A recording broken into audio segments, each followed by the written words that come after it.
Hello friends, welcome to my YouTube channel. My name is Sarjeet Kaur. हम कर रहे थे लूसेंट जी की और उसमें हमारा मॉडर्न हिस्ट्री चल रहा है। और आज हम शुरू करेंगे Wavell plan and Shimla conference से, जो कि हुए थे 1945 में। पहले आया था वेवल प्लान, उसके बाद उसकी डिस्कशन के लिए हुई थी शिमला कॉन्फ्रेंस। अब 1945 तक आते आते जो वॉर सिचुएशन थी यूरोप में, वो थोड़ी इम्प्रूव हो रही थी। अब जो इंडियंस थे, इंडियंस भी उनकी वॉर में थोड़ी बहुत हेल्प कर रहे थे। जो उनकी जापान के अगेंस्ट वॉर चल रही थी, तो उनको लग रहा था कि जो वॉर है अभी 2 साल तक और चलेगी, जिसके चलते हुए जो इंडिया था, इंडिया की सिचुएशन दिन ब दिन बहुत खराब होती जा रही थी।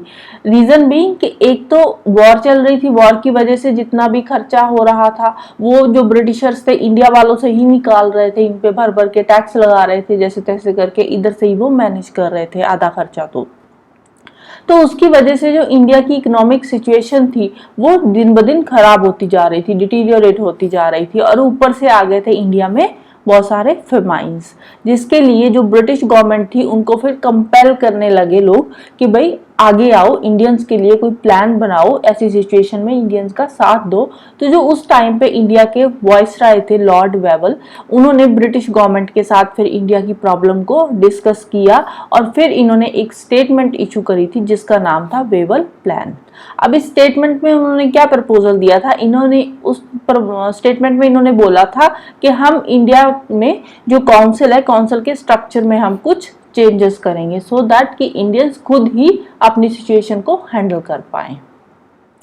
अब वेवर प्लान ने प्रपोजल क्या दिया था, इनका जो मेन प्रपोजल था वो ये था कि जो एग्जीक्यूटिव काउंसिल है, एग्जीक्यूटिव काउंसिल में जो मेन कम्युनिटीज है उनको बैलेंस्ड रिप्रेजेंटेशन दी जाएगी। मतलब कि मेन कम्युनिटीज उस टाइम पे कौन सी थी, एक तो मुस्लिम थे और दूसरे थे हिंदूज। मतलब कि मुस्लिम और हिंदू दोनों को इक्वल रिप्रेजेंटेशन दी जाएगी। तो वेवल प्लान के आने के बाद फिर जो कांग्रेस वर्किंग कमेटी के मेंबर्स थे, जेल में बंद थे, उनको भी जेल से छोड़ दिया गया। उसके बाद फिर जो 22 प्रोमिनेंट इंडियन लीडर्स थे, उन्होंने मिलकर शिमला में एक कॉन्फ्रेंस रखी थी वेवल प्लान की डिस्कशन के लिए, जिसको बोलते हैं शिमला कॉन्फ्रेंस। बट इसमें भी कुछ हो नहीं पाया, वो किसी भी डिसीजन पे पहुंचे नहीं। अब इसमें दिक्कत क्या आ रही थी, इसमें दिक्कत आ रही थी मिस्टर जिन्ना की। क्यों? मिस्टर जिन्ना अपने जो इनका फैसला था वो उस पर अटके हुए थे। मिस्टर जिन्ना बोल रहे थे कि जो भी मुस्लिम मेंबर्स होंगे एग्जीक्यूटिव काउंसिल में, उनको अप्रूवल सिर्फ और सिर्फ मुस्लिम लीग ही देगी। बट ये वाली जो बात थी, इसको जो बाकी के मेंबर्स थे वो नहीं मान रहे थे। जो कांग्रेस वर्किंग कमेटी के मेंबर्स थे या और इंडियन लीडर्स थे, वो इस बात को मिस्टर जिन्ना की को नहीं मान रहे थे। तो एक बार फिर से जो कम्युनलिज्म था वो इनके बीच में आ गया था। तो अब रिलीजन के बेसिस पे ये फिर जो कांग्रेस थी और मुस्लिम लीग थी ये अलग अलग होने लगे थे। इस बात से जो ब्रिटिशर्स थे वो बहुत खुश हो रहे थे, उनको लग रहा था कि इंडियंस फिर से आपस में लड़ना शुरू कर रहे हैं। तो फिर इसके बाद आता है आईएनए ट्रायल। आईएनए ट्रायल हुआ था 1945 में। इससे पहले हम सबसे पहले समझ लेते हैं कि आईएनए है क्या। आईएनए है इंडियन नेशनल आर्मी, जिसको बोलते हैं आजाद हिंद फौज।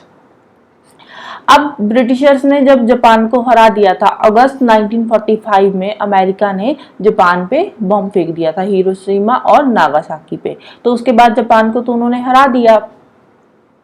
बट उससे पहले जो थे जापानीज थे, जापानीज ने पहले ब्रिटिशर्स को साउथ ईस्ट एशिया में हराया था। पहले इन्होंने ब्रिटिशर्स, अब वहां से ब्रिटिशर्स को धीरे धीरे जापान से खतरा होने लगा था। उनको लगा था कि अब जापान हम पे भारी पड़ रहा है। तो इसीलिए पहले जब जापान ने ब्रिटिशर्स को साउथ ईस्ट एशिया में हरा दिया, तो उसके बाद जितने भी इंडियन सोल्जर्स थे ब्रिटिशर्स की आर्मी में, उनको उन्होंने कैद कर लिया और उनको बोला जाता था प्रिजनर्स ऑफ वॉर। तो मार्च 1942 में एक कॉन्फ्रेंस हुई थी इंडियंस की टोक्यो में, जिसमें इन्होंने इंडियन इंडिपेंडेंस लीग बनाई थी। तो बैंकॉक में फिर जून 1942 में जो इंडियन इंडिपेंडेंस लीग थी, उनके जो प्रेसिडेंट इलेक्ट हुए थे वो थे रास बिहारी बोस। जो आईएनए थी, इंडियन नेशनल आर्मी थी, उसका जो आइडिया था वो दिया था मोहन सिंह ने। बट आईएनए बनाई किसने थी? बनाई थी रास बिहारी बोस ने 1942 में। 1942 में फिर आईएनए को रीऑर्गेनाइज किया था सुभाष चंद्र बोस ने। अब सुभाष चंद्र बोस की एंट्री कब हुई थी? सुभाष चंद्र बोस ने 1941 में ये गए थे बर्लिन जाकर उन्होंने वहां पे इंडियन लीग सेटअप करी थी। जुलाई 1943 में वो वापस सिंगापुर में आए, सिंगापुर में आकर उन्होंने आईएनए को ज्वाइन किया। तो वहीं पे जो रास बिहारी बोस थे उन्होंने आईएनए की लीडरशिप जो थी वो दे दी थी सुभाष चंद्र बोस को। फिर आईएनए जो था सुभाष चंद्र बोस ने सिंगापुर में भी आईएनए फॉर्म करा और साथ ही साथ जो सुभाष चंद्र बोस थे उन्होंने फ्री इंडिया के लिए एक प्रोविजनल गवर्नमेंट भी बनाई थी। कब बनाई थी? अक्टूबर 21, 1943 को। जो आईएनए था उसके 3 फाइटिंग ब्रिगेड थे। कौन कौन से थे? एक तो था सुभाष, गांधी एंड नेहरू। ये जो तीनों फाइटिंग ब्रिगेड थे ये तीनों इंडियन लीडर्स के नाम पे ही थे। इसके अलावा एक वुमेन फोर्स भी थी जिसका नाम था रानी झांसी ब्रिगेड। तो 1945 में जापान को हरा दिया अमेरिका ने, बॉम्ब फेंक दिए, सब कुछ हो गया। उसके बाद जैसे ही जापान हारा उसके साथ ही आईएनए भी खत्म हो गई। जो बॉस था माना जाता है, जो सुभाष चंद्र बोस थे, एक एयर क्रैश में टाइपी में उनकी डेथ हो गई थी जब वो टोक्यो जा रहे थे 18 अगस्त 1945 को। ये माना जाता है बट इस चीज का कोई प्रूफ नहीं है कि उनकी डेथ हुई थी या नहीं हुई थी, क्योंकि उनकी कोई डेड बॉडी वगैरह कुछ नहीं मिली थी। अब कुछ लोगों का ये भी मानना है कि उनकी डेथ नहीं हुई थी, वो उस टाइम पे बच गए थे, उसके बाद वो साधु बाबा बन गए थे। अब क्या सच है क्या नहीं सच ये तो भगवान ही जाने। बट कुछ जगह पे लिखा हुआ है कि एयर क्रैश में उनकी डेथ हो गई थी, बट कुछ जगह पे हिस्ट्री में ये भी लिखा हुआ है कि वो बाद में साधु बाबा बन गए थे। अब आते हैं आईएनए ट्रायल में। आईएनए ट्रायल हुआ था नवंबर 1945 में। अब देखो ये नवंबर 1945 की बात है, तो अगस्त 1945 को अमेरिका ने जापान पे बॉम्ब फेंक दिया था।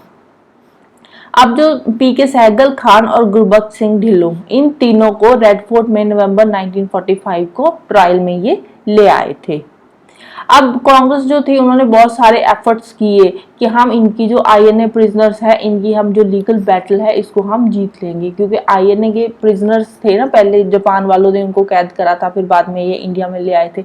तो आईएनए के जो प्रिजनर्स है उनकी लीगल बैटल जीतने के लिए कांग्रेस वालों ने बहुत सारे एफर्ट्स किए थे। बट हुआ क्या, कुछ हो नहीं पा रहा था, जिसकी वजह से ऊपर से जो पब्लिक थी, इंडिया की जो जनरल पब्लिक थी, उनका बहुत ज्यादा प्रेशर पड़ रहा था और धीरे धीरे जो इंडिया की पब्लिक थी उसका प्रेशर बहुत ज्यादा बढ़ गया ब्रिटिशर्स के ऊपर, और ऊपर से जो इंडियन सोल्जर्स थे ब्रिटिश आर्मी के उनका भी प्रेशर पड़ रहा था, जिसकी वजह से ब्रिटिश गवर्नमेंट को ना चाहते हुए भी जो आईएनए के प्रिजनर्स थे, आईएनए के कन्विक्ट्स थे, उनकी जो सजा थी वो सस्पेंड करनी पड़ी। तो आईएनए ट्रायल के जो चीफ डिफेंस एडवोकेट थे वो कौन थे? वो थे भूलाबाई देसाई। इसके अलावा कुछ और डिफेंस लॉयर्स भी थे आईएनए के। आईएनए जो कन्विक्ट्स है उनके कुछ लॉयर्स भी थे। कौन कौन से लॉयर थे? जैसे कि तेज बहादुर सप्रू हो गया, जवाहरलाल नेहरू हो गया, असफ अली हो गया, मोहम्मद अली जिना हो गया, ये थे उनके कुछ डिफेंस के lawyers. Right, so this is all about today.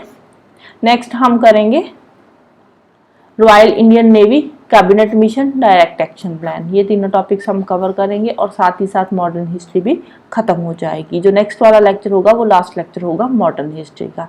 Right, तो जाने से पहले वीडियो को लाइक कर देना, शेयर कर देना और चैनल को सब्सक्राइब कर लेना। Thank you, bye bye and have a nice day.